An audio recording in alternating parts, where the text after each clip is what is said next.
Hi everyone, this is me Lynn from GI. Today's topic is about self-sabotage and how you can overcome through this simple 7 steps. Simple 7 easy steps. And the reason why I chose this is because I believe everyone, 7 billion people in the world probably most likely experienced self-sabotaging themselves.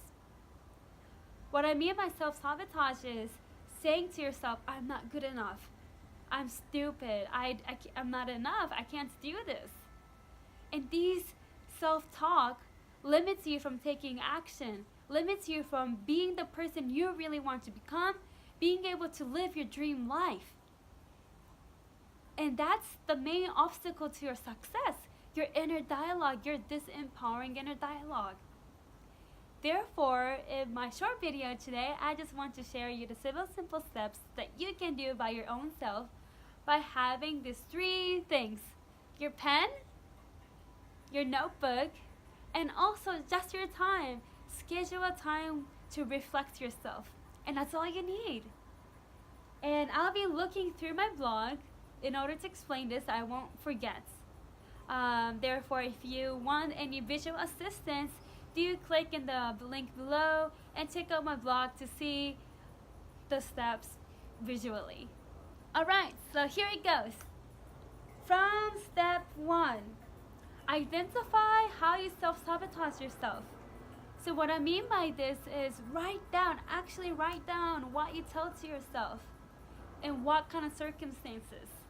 For instance, whenever I try to do something new, I say to myself something. And you can write, if you have a notebook, so write your circumstances and your self-talk, and just, 1, 2, 3, and write down. Whenever I do this, I have this self-talk. Coming to the second point, write down your expectation or your belief that you have. What I mean by this is, so first write down circumstance, self-talk, and then expectation, belief. What kind of belief that you have from yourself, for yourself. Maybe it's like, I need to do this in order to become this. For instance, I had this belief that I need to be shikkari shiteiru, which means I need to be like professional, I need to be like organized, I need to be like serious in order for people to love me or in order for me to be recognized. I really believe that. Number 4, the 4th step is write down your roots. Where did you learn this expectation? Where did you learn this belief from? Where did you learn this? Because you learned it from somewhere.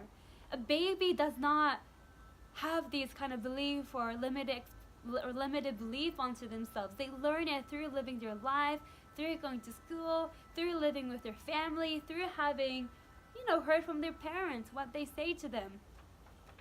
So for me, for instance, my self-talk was shikkari shinaito ikenai, and I learned, and my belief was that I need to be shikkari shiteiru for people to love me or for people to recognize me, for people to value me. Root cause was, it was from my dad. I love my dad and he loved me. And that's why he wanted to have the best life that I can have. That's why he gave me the belief that he had, that he needs to be shikkari shiteiru for him to succeed in life or for him to, live his life. And I learned it from my dad. How I learned it was, it was pretty difficult because when I was growing up, my dad used to be very verbally abusive. He would be shouting, yelling every day. It was constant yelling. Like, what are you fucking doing? Kind of thing. And I was always scared. I was always very scared. I was always like petrified.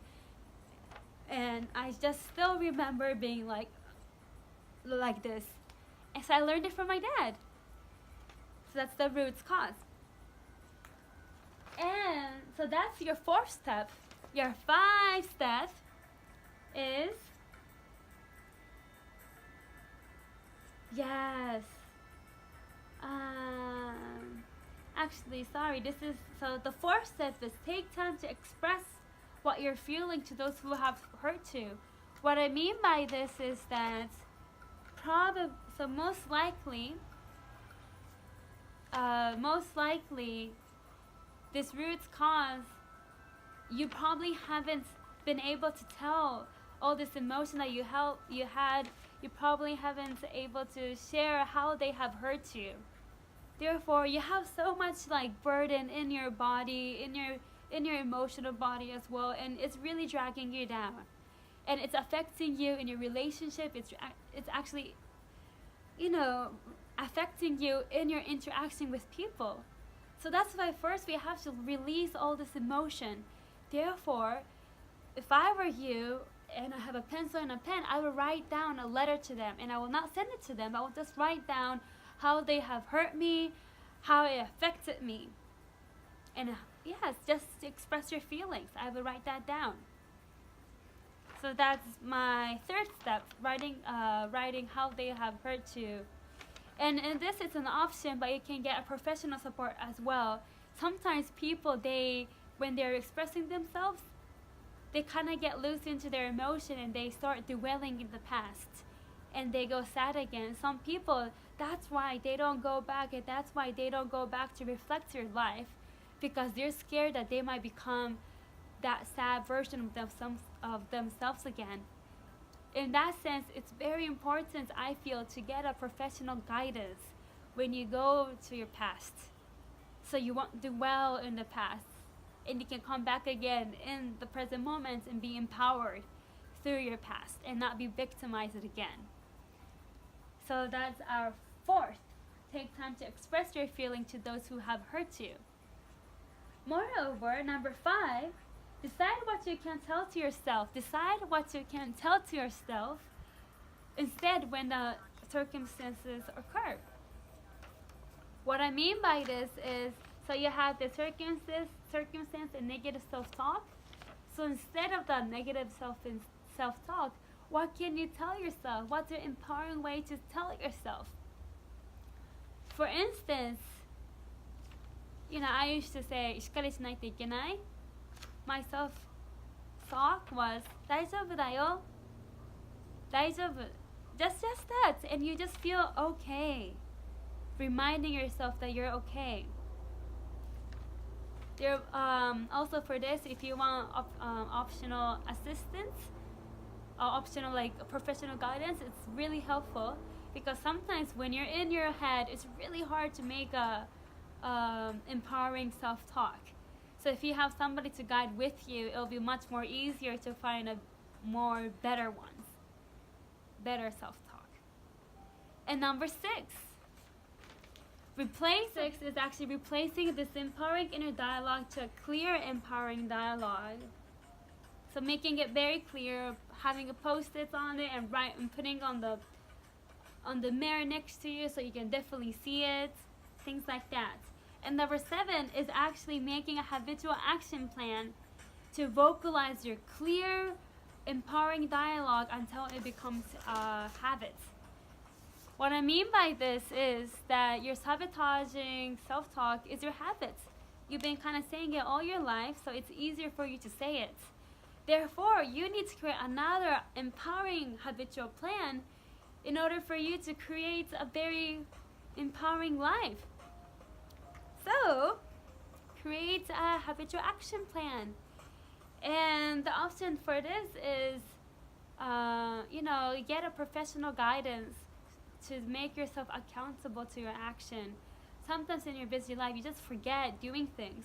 But if you have some accountable partner, you can do it. And also, if you have a professional guidance, what's good is that if it doesn't work, if your strategy doesn't work, they can think with you. So that's really helpful as well.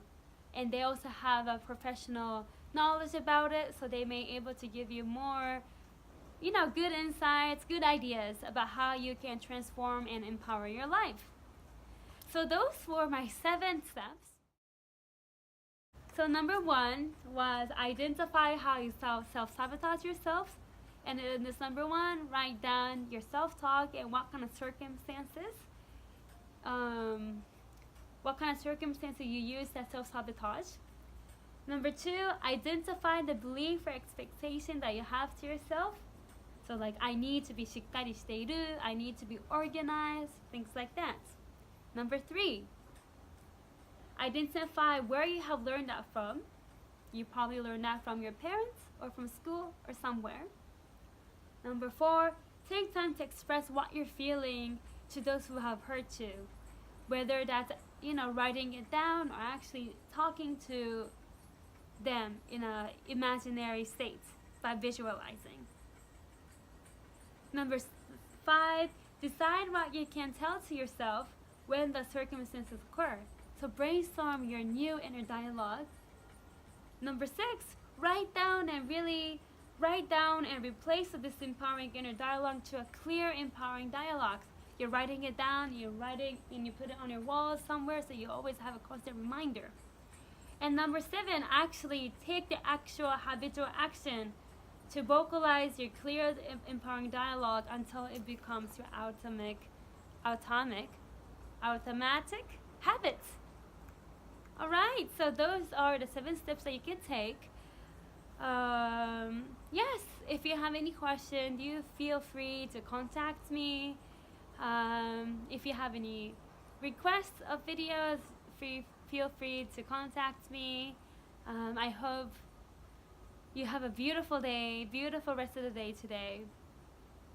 So perhaps we can both all close our eyes. Inhale deeply through our nose. Hold your breath. And exhaling out. Relaxing our shoulders, relaxing our chests, relaxing our jaws, relaxing our facial muscles. Tell yourself, thank you, me, for taking time to learn and expand. And I hope everyone who is listening to this make sure they take action to create a great day for themselves because they deserve it. Okay, thank you. Bye.